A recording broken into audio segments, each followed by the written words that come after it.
विद्यार्थी मित्रांनो, सक्सेस की या यूट्यूब चॅनलवर आपल्या सर्वांचे स्वागत आहे। या व्हिडिओमध्ये आपण समरूपता या प्रकरणामधील अतिशय महत्त्वाचा पहिला प्रमेय जो आहे प्रमाणाचा मूलभूत प्रमेय आणि त्याचा व्यत्यास या दोन गोष्टींना आपण समजावून घेणार आहोत। तर परीक्षेच्या दृष्टीने हा प्रमेय महत्त्वाचा आहे। त्याचबरोबर अनेक उदाहरणे सोडवण्यासाठी आपण याला उपयोगात आणणार आहोत आणि म्हणून हा जो प्रमेय आहे महत्त्वाचा असल्या कारणाने याच्या नावातच सांगितले की मूलभूत प्रमेय आहे। आणि या ठिकाणी प्रमाणाचे मूलभूत प्रमेय, तर प्रमाण म्हणजे काय, तर जेव्हा दोन गुणोत्तर समान असतात a/b बरोबर c/d, तर या ठिकाणी हे दोन गुणोत्तर समान आहेत म्हणून यांना प्रमाणात आहे असं आपण म्हणतो। तर हे आपण 9वीला असताना शिकलो होतो। आणि हा जो प्रमेय आहे तर अशा प्रकारे या प्रमेयामध्ये आपल्याला दोन गुणोत्तरे समान दाखवायचे आहेत आणि म्हणून याला आपण प्रमाणाचे मूलभूत, प्रमाणाचे म्हणजे समान गुणोत्तर असणारा आणि मूलभूत म्हणजे की अतिशय महत्त्वाचा असणारा हा प्रमेय, म्हणून याला मूलभूत प्रमेय असं नाव दिलेलं आहे। तर आपण या ठिकाणी प्रमेयाला सुरुवात करूया। जे विधान दिलं आहे तर मित्रांनो, कोणताही प्रमेय असला तर तुम्हाला कमीत कमी 3 आणि जास्तीत जास्त 4 स्टेपमध्ये, 4 पार्टमध्ये, त्याला पार्ट म्हणू आपण, तर 4 पार्टमध्ये तुम्हाला लिहावं लागेल किंवा 3 पार्टमध्ये। काही प्रमेयांना पक्ष, साध्य आणि सिद्धता येत असते, काही प्रमेयांना पक्ष, साध्य, रचना आणि सिद्धता। तर पक्ष आणि साध्य जे आहे ते हे दोन जे पार्ट आहेत, हे दोन पार्ट या दिलेल्या विधानामध्येच असतात, याच्याशी संबंधित आहेत। आणि गरज पडली तर आपल्याला आकृतीमध्ये रचना करावं लागते, बदल करावा लागतो, त्याला आपण रचना म्हणतो। आणि पक्ष, साध्य आणि रचना या 3 बाबींच्या आधारावर जे आपण तार्किक विश्लेषण देत असतो त्याला आपण सिद्धता म्हणतो। तर हे जे विधान इथं दिलंय यावरून आता आपण व्यवस्थित आकृती समजून घेऊ आणि त्यावरून पक्ष आणि साध्य लिहूया। तर विधानात सांगितलं, त्रिकोणाच्या एका बाजूला समांतर असणारी रेषा त्याच्या उरलेल्या बाजूंना भिन्न बिंदूंमध्ये छेदत असेल तर ती रेषा त्या बाजूंना एकाच प्रमाणात विभागते। विधान व्यवस्थित समजून घेणं हे बरोबर प्रमेय लिहिण्यासाठी अत्यंत महत्त्वाचं आहे। आपल्याला इथं आकृती कोणती सांगितली, त्रिकोण, तर मग आपण आता परीक्षेमध्ये अशा प्रकारची आकृती तुम्हाला दिलेली नसेल मित्रांनो। इथं तुम्हाला फक्त विधान दिलेलं असणार आहे आणि त्याच्यावरून तुम्हाला अशी आकृती तयार करायची आहे। तर मग सांगितले पहा, त्रिकोणाच्या एका बाजूला समांतर असणारी आणि इतर 2 बाजूंना 2 भिन्न बिंदूंमध्ये छेदणारी रेषा ही त्या बाजूंना म्हणजे उरलेल्या बाजूंना प्रमाणात विभागते, म्हणजे समान गुणोत्तरात विभागते। याला आपण आकृतीच्या सहाय्याने समजावून घेऊ। त्रिकोणाचा उल्लेख केल्यामुळे इथं त्रिकोण ABC घेतलेली आहे, त्रिकोण ABC हा आपण घेतलाय। आणि त्रिकोणाला ज्या 3 बाजू आहेत AB, BC आणि AC, या 3 पैकी कोणत्याही एका बाजूला समांतर रेषा घ्यायची। तर बाजू BC ला समांतर रेषा L या ठिकाणी घेतलेली आहे। AC ला समांतर सुद्धा आपण घेऊ शकत होतो, AB ला समांतर सुद्धा घेऊ शकत होतो, परंतु BC ला समांतर घेतल्यामुळे इथं आकृती समजायला सोपी होती म्हणून BC ला समांतर रेषा घेतली आहे। आणि ती घेताना अशा प्रकारे घ्यायची की तिनं उरलेल्या बाजूंना, त्रिकोणाची बाजू BC ही L ला समांतर घेतली आहे, मग BC वगळता ज्या त्रिकोणाच्या बाजू आहेत AB आणि AC यांना रेषा, त्या रेषेनं जी BC ला समांतर आहे तिनं भिन्न बिंदूंमध्ये छेदलं पाहिजे। म्हणजे याचा अर्थ पहा, शक्यता विचारात घेतली जाते। इथं रेषा L ही A मधून सुद्धा जाऊ शकत होती, म्हणजे या AB आणि AC ला ती एकाच बिंदूत छेदू शकत होती। मग आपल्याला त्यासाठी सांगितलं की कधी कधी जर हे दिलं नसतं की उरलेल्या बाजूंना भिन्न बिंदूत छेदत असेल तर आपण A मधून काढली असती तरी सुद्धा चाललं असतं। पण इथं सांगितलंय आपल्याला उरलेल्या बाजूंना भिन्न बिंदूंमध्ये छेदलं पाहिजे. आणि मग म्हणून रेषा एल ही ए बी ला पी बिंदूमध्ये आणि ए सी ला क्यू मध्ये छेदताना आपण दाखवले. त्यानंतर सांगितलंय मग आता तर नंतरचा भाग म्हणजे साध्य आहे. तर ती रेषा त्या बाजूंना समान गुणोत्तरात विभागते. प्रमाणात विभागते याचा अर्थ समान गुणोत्तरात विभागते हे दाखवायचं आहे. तर पहा, रेषा एल ने ए बी ला पी मध्ये आणि ए सी ला क्यू मध्ये छेदल्यामुळं तयार होणारे गुणोत्तर ए पी छेद पी बी बरोबर ए क्यू छेद क्यू सी हे समान दाखवायचे आहेत. हे आपलं साध्य असेल. तर मित्रांनो, विधानावरून योग्य आकृती काढणे आणि त्या आकृतीला पाहून पक्ष आणि साध्य लिहिणे हे गरजेचं आहे. तर या ठिकाणी पहा, पक्ष अशा प्रकारे येईल. पक्ष जे आहे तो त्रिकोण एबीसी मध्ये, त्रिकोण एबीसी मध्ये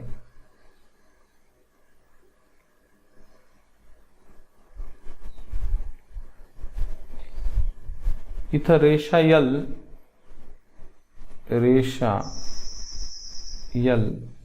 ही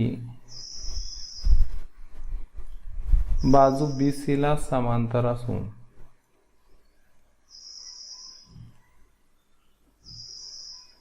बाजू BC ला समांतर आपण घेतलेली आहे.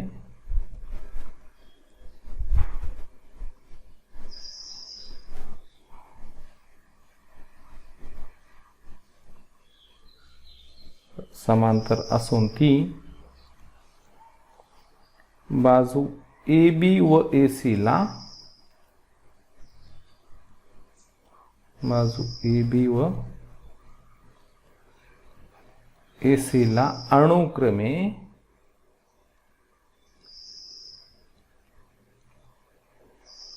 P व Q बिंदूत छेदते.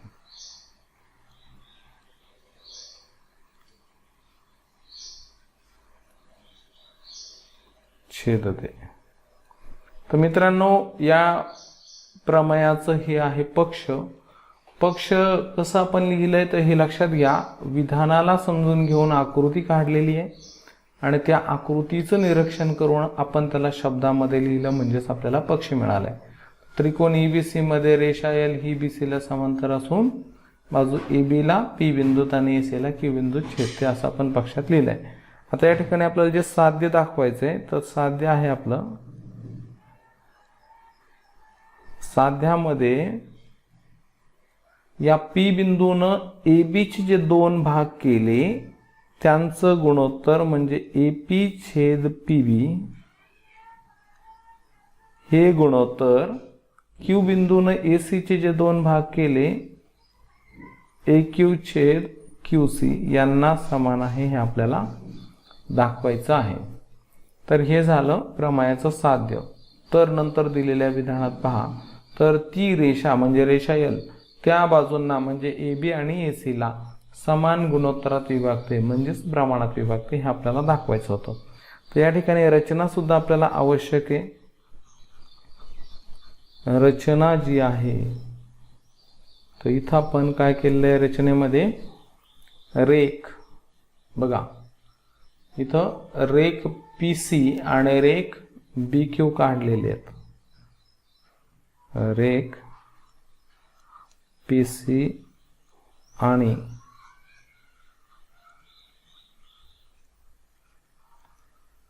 रेख BQ काढले. ही रचना झाली आपली. आणि यानंतर आता आहे मित्रांनो सिद्धता. तर आतापर्यंत आपण जे हे तीन भाग प्रमेयाचे लिहिलेत, हे तिन्ही भाग किती सोपे आहेत हे तुमच्या लक्षात आलं असेल. तर आकृतीला पाहायचं आहे आपल्याला आणि त्यावरून आपण पक्ष लिहिणार आहोत. त्यानंतर साध्य विधानावरून समजून घेऊन लिहिणार आहोत. गरज पडल्यास रचना येणार आहे प्रमेयामध्ये. आता जो प्रमेय तुम्ही एकदा दोनदा लिहिलेला आहे त्यामध्ये रचना काय येणार हे तुमच्या लक्षात असेलच, राहणारच आहे. आणि यानंतर आपण पाहणार आहोत या प्रमेयाची सिद्धता. तर हा प्रमेय तुम्हाला लिहिण्यासाठी आता इथं या स्टेपला तुम्ही स्क्रीनशॉट काढू शकता, म्हणजे तुम्हाला पक्ष, साध्य आणि रचना चालू व्हिडिओ असताना स्क्रीनशॉट जर काढला तर हे तुम्हाला व्यवस्थित लिहिता येणार आहे. यानंतर मी याला इरेज करतो आणि मग पुढचा भाग सिद्धता आपण पाहूया. तर बघा,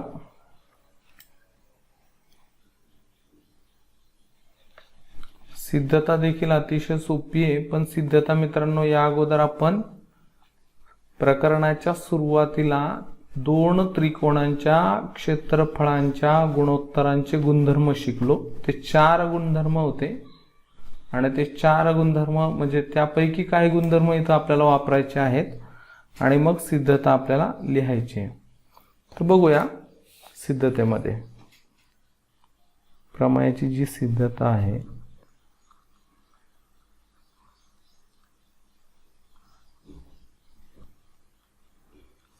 सुरुवात या ठिकाणी आपण करणार आहोत. त्यापूर्वी सिद्धतेला सुरुवात करण्या अगोदर मी तुम्हाला ते 4ही गुणोत्तर एकदा लक्षात येण्यासाठी सांगतोय. जे पहिला गुणधर्म होता, दोन त्रिकोणांच्या क्षेत्रफळांचे गुणोत्तर हे त्यांच्या पाया व संगत उंची यांच्या गुणाकाराच्या गुणोत्तरा एवढे असते. हा होता पहिला गुणधर्म. जर दोन त्रिकोण दिले असतील आणि त्यांचे पाय आणि उंची भिन्न असेल तर त्यांच्या क्षेत्रफळांचं गुणोत्तर हे त्यांच्या पाया व संगत उंची यांच्या गुणाकाराच्या गुणोत्तराला समान. दुसरा होता, समान पाया असणाऱ्या त्रिकोणांच्या क्षेत्रफळांचं गुणोत्तर हे त्यांच्या संगत उंचीच्या प्रमाणात असते. तिसरा होता, समान उंची असणाऱ्या त्रिकोणांच्या क्षेत्रफळांचं गुणोत्तर हे त्यांच्या संगत पायांच्या प्रमाणात असतं. आणि चौथा होता, समान पाया आणि समान उंची असणाऱ्या दोन त्रिकोणांची क्षेत्रफळे समान असतात. इथं आपण त्रिकोण जो आहे सुरुवातीला घेणार आहोत APQ आणि इथं BPQ. तर मित्रांनो, आपल्याला साध्यामध्ये जे दाखवायचं होतं, साध्यामध्ये AP छेद PB बरोबर AQ छेद QC. तर हे जे साध्य आहे तर त्यात आपण काय करणार, AP छेद PB हे एका समीकरणामध्ये मिळवणार आहोत, AQ छेद QC हे दुसऱ्या, आणि मग ते दोन्ही समीकरणांच्या डाव्या बाजू समान म्हणून उजव्या, या पद्धतीने आपण दाखवणार आहोत. तर पहा, इथं सुरुवात करू आपण. त्रिकोण APQ आणि त्रिकोण BPQ मध्ये, या दोन त्रिकोणांमध्ये आपल्याला काय दाखवायचंय, तर हे जे दोन त्रिकोण आहेत, हा APQ हा लघुकोन त्रिकोण आहे आणि BPQ हा विशालकोन त्रिकोण आहे. तर या ठिकाणी पहा, जर मी Q बिंदू पासून असा शिरोलंब टाकला, Q पासून AP वर शिरोलंब असा काढला, तर त्रिकोण APQ ची ती उंची होईल. आणि BPQ हा विशालकोन त्रिकोण असल्यामुळे त्याची उंची सुद्धा Q पासून जर टाकली तर ही वाढवलेल्या BP वर येणार आहे. म्हणजे दोन्ही त्रिकोणांची उंची सामायिक आहे, समान आहे. मग त्रिकोण APQ आणि त्रिकोण BPQ मध्ये, या दोन त्रिकोणांमध्ये इथं आपण उंची काढायची नाहीये, तर असं लिहिता येईल, त्रिकोण APQ व त्रिकोण BPQ हे समान उंचीचे त्रिकोण आहेत. मध्ये लिहिण्यापेक्षा इथं हे लिहिल्यास योग्य राहील.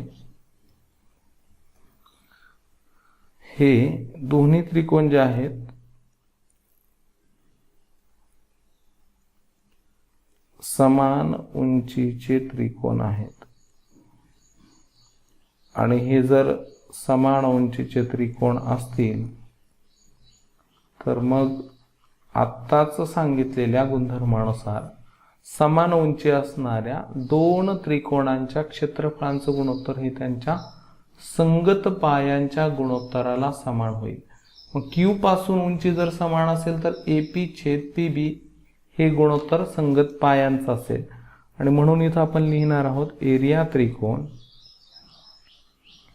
APQ छेद एरिया त्रिकोण BPQ आणि बरोबर त्यांच्या संगत पायांचं गुणोत्तर म्हणजे AP छेद PB. या पहिल्या त्रिकोणाचा पाया AP होईल आणि दुसऱ्याचा पाया PB होईल. तर मग क्षेत्रफळे पायांच्या प्रमाणात असं त्याला कारण देता येईल. क्षेत्रफळे पायांच्या प्रमाणात.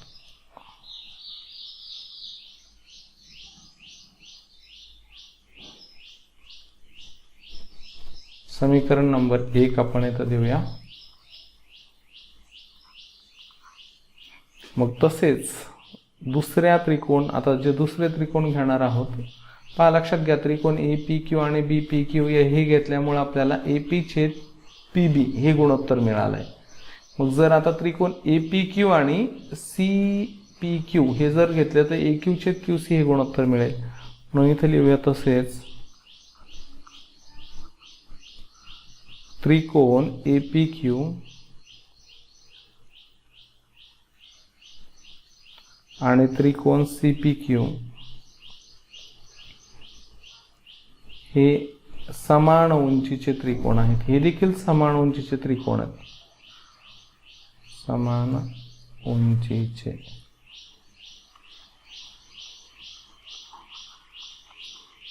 त्रिकोण आहेत आणि यांची जी उंची आहे मित्रांनो ती कुठून समान होईल तर P पासून जर मी लंब टाकला तर ही APQ ची सुद्धा उंची होईल आणि CPQ ची सुद्धा, कारण हा विशालकोन त्रिकोण असल्यामुळे. तर मग पुन्हा एकदा उंची समान असल्यामुळे यांच्या क्षेत्रफळांचं गुणोत्तर हे त्यांच्या संगत पायांच्या गुणोत्तराला समान. तर एरिया त्रिकोण APQ छेद एरिया त्रिकोण CPQ बरोबर AQ छेद QC. आणि त्याला कारण देऊया क्षेत्रफळे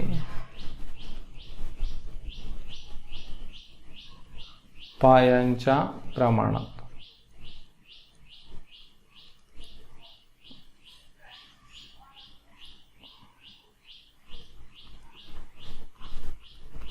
समीकरण नंबर 2 देणार आहोत. आता यानंतर या ठिकाणी पहा, समीकरण 1 आणि 2 यांचं जर तुम्ही निरीक्षण केलं तर समीकरण 1 च्या डाव्या बाजूमध्ये जे गुणोत्तर आले एरिया त्रिकोण APQ छेद एरिया त्रिकोण BPQ, इथं एरिया त्रिकोण APQ छेद एरिया त्रिकोण CPQ. तर या गुणोत्तरांमध्ये अंश समान आहेत, फक्त छेद भिन्न आहेत. जर हे छेद समान असते तर गुणोत्तर समान झाले असते, कारण यांचा अंश आणि छेद जर दोन गुणोत्तरांचा समान असेल तर मग ती गुणोत्तरे समान होतील. मग आपल्याला काय करायचं, यांच्या छेदामध्ये आलेल्या त्रिकोणांचं क्षेत्रफळ समान दाखवणं गरजेचं आहे. आणि जर ते समान झालं तर डाव्या बाजूतील गुणोत्तर समान होतील, म्हणून उजव्या बाजूतील गुणोत्तर समान होणार आहेत. आणि म्हणून इथं लिहिणार आहोत आता त्रिकोण आकृतीमध्ये बघा, इथं जे आलेलं आहे त्रिकोण BPQ आणि त्रिकोण CPQ या दोन त्रिकोणांचा PQ हा पाया सामायिक आहे. इथं लिहिणार आपण त्रिकोण BPQ आणि त्रिकोण CPQ यांचा PQ हा पाया सामायिक आहे. आणि जर यांचा PQ हा पाया सामायिक असेल तर हे दोन जे त्रिकोण आहे समांतर रेषांमध्ये सुद्धा आहेत. आता यानंतर मित्रांनो इथं सुद्धा तुम्हाला सिद्धता लिहून घेण्यासाठी एकदा पुन्हा स्क्रीनशॉट काढता येईल आणि स्क्रीनशॉट काढून नंतर मग पुढचा भाग तुम्ही पुन्हा पाहू शकता. तर आता यामध्ये पुन्हा एकदा मला इरेज करणं गरजेचं आहे, कारण इथं किंवा एक काम करूया, पुढचं जर पेज इथं घेतलं तर पुढच्या पेजवरती दाखवता येईल. ठीक आहे, चला मागच्या पेजवर. हां, तर इथं ठीक आहे, पण आकृती लागेल आपल्याला. ही आकृती घेतो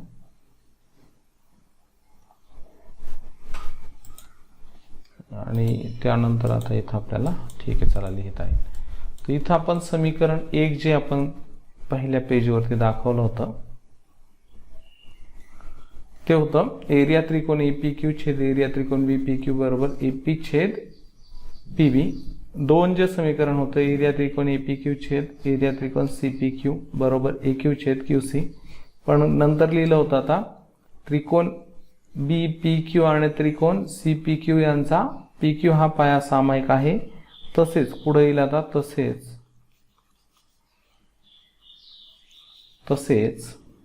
पाया सामायिक असून इथं रेषा L समांतर रेषा L समांतर आहे बाजू BC. म्हणजे थोडक्यात हे समांतर रेषांमधील त्रिकोण आहेत हे आपल्याला पक्षामध्ये दिलंय आणि मग समांतर रेषांमध्ये असल्यामुळे त्रिकोण BPQ आणि CPQ आणि त्रिकोण CPQ यांची उंची समान आहे. मग पाया समान आणि उंची समान, मग त्रिकोणांचं क्षेत्रफळ कसं व्हायला पाहिजे, समान.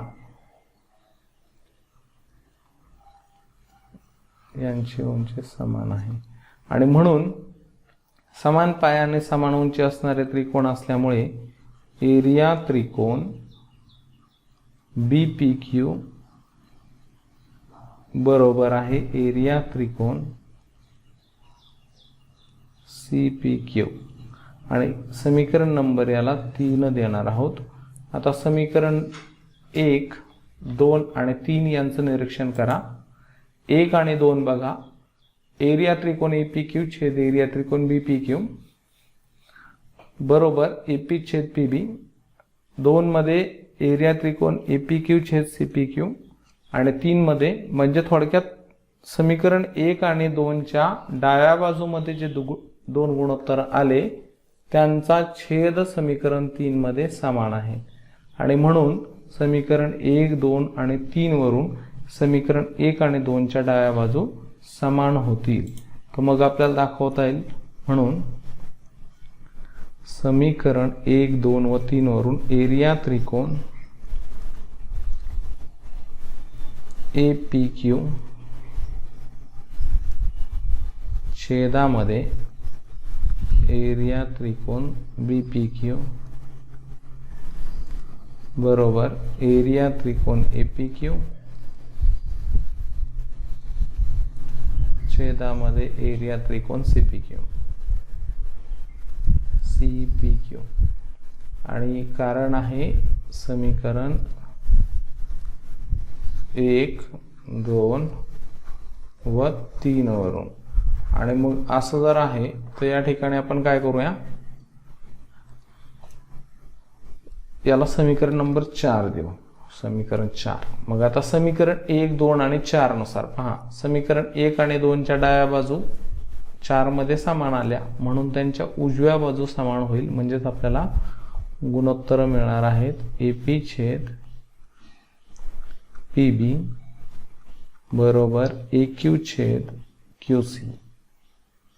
म्हणजे थोडक्यात त्रिकोणाच्या एका बाजूला समांतर असणारी रेषा इतर 2 बाजूंना 2 भिन्न बिंदूमध्ये छेदत असेल तर ती रेषा त्या बाजूंना प्रमाणात विभागते, असं आपण या ठिकाणी सिद्ध केलेलं आहे मित्रांनो. यालाच आपण प्रमाणाचे मूलभूत प्रमेय असं म्हणतो. तर अतिशय महत्त्वाचा आणि सोपा असणारा हा प्रमेय आहे. एकदा दोनदा लिहून काढा म्हणजे तुमच्या लक्षात बसेल. त्यानंतर आपण पाहणार आहोत प्रमाणाच्या मूलभूत प्रमेयाचा व्यत्यास. व्यत्यास म्हणजे प्रमेयाचं जे विधान आपल्याला दिलेलं आहे त्या विधानाचं उलट विधान. म्हणजे कोणत्याही प्रमेयाच्या विधानाला जर तरच्या भाषेमध्ये आपण लिहू शकतो, हे आपण 9वीला असताना पाहिलं होतं. मग या जर तरच्या विधानाला जर नंतरचा भाग हा तर नंतर टाकला असेल आणि तर नंतरचा भाग हा जर नंतर आला असेल तर जे नवीन विधान आपल्याला मिळतं त्याला आपण व्यत्यास असे म्हणतो.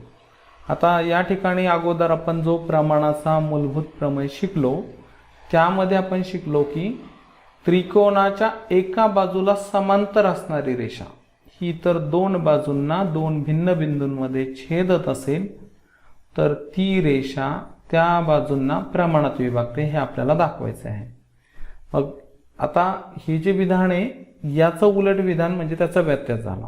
हे प्रमेयाचं विधान होतं.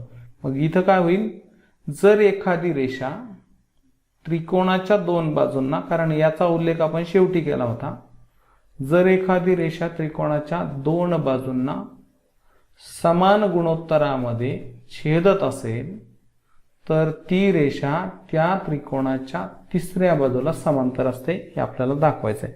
मित्रांनो, हा जो व्यत्यास आहे हा परीक्षेला विचारला जाणार नाही, परंतु याचं पक्ष आणि साध्य तुम्हाला माहिती असणं आवश्यक आहे. उदाहरणं सोडवण्यासाठी याला सुद्धा आपण वापरणार आहोत आणि याची सिद्धता देखील देता येईल अप्रत्यक्ष पद्धतीने, पण सिद्धता पाहायची आवश्यकता नाही आहे आपल्याला. तर पक्षामध्ये होईल इथं त्रिकोण ABC मध्ये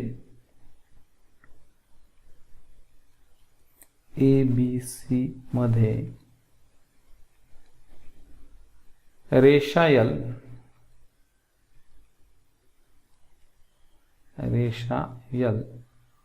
ही बाजू AB आणि AC ला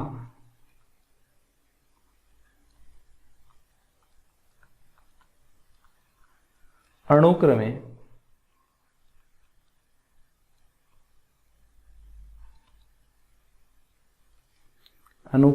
P व Q बिंदूत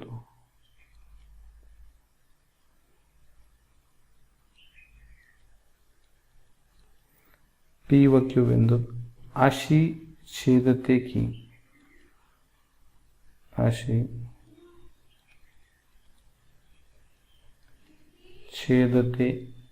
की त्यामुळे जे गुणोत्तर या ठिकाणी तयार झालेत AP छेद PB बरोबर AQ छेद QC, हे गुणोत्तर समान आहेत. हे आहे पक्ष. आणि जे साध्य असेल मित्रांनो, साध्य बरोबर साध्यामध्ये आपल्याला दाखवायचं रेषा L समांतर आहे बाजू BC ला. म्हणजे प्रमाणाच्या मूलभूत प्रमेयामध्ये जे पक्षामध्ये होतं ते इथं साध्यामध्ये आलेलं आहे आणि जे साध्यामध्ये होतं ते प्रमेयामध्ये पक्षामध्ये घेतलं होतं. तर अशा प्रकारे व्यत्यासाचं कोणत्याही प्रमेयासाठी व्यत्यासाचं विधान तयार होत असतं. तर याचा आपण म्हणजे सिद्धताही पाहू शकतो अप्रत्यक्ष पद्धतीने, परंतु आपल्याला विचारलेली नाही आणि परीक्षेला विचारल्या जाणार नाही, म्हणून एवढंच तुम्हाला लक्षात ठेवायचं आहे. व्हिडिओ आवडल्यास नक्की लाईक करा, तुमच्या मित्रांना शेअर करा, चॅनलला सबस्क्राईब करा आणि बेल बटन जरूर दाबा, ज्यामुळे तुम्हाला येणाऱ्या नवीन व्हिडिओची माहिती मिळत राहील.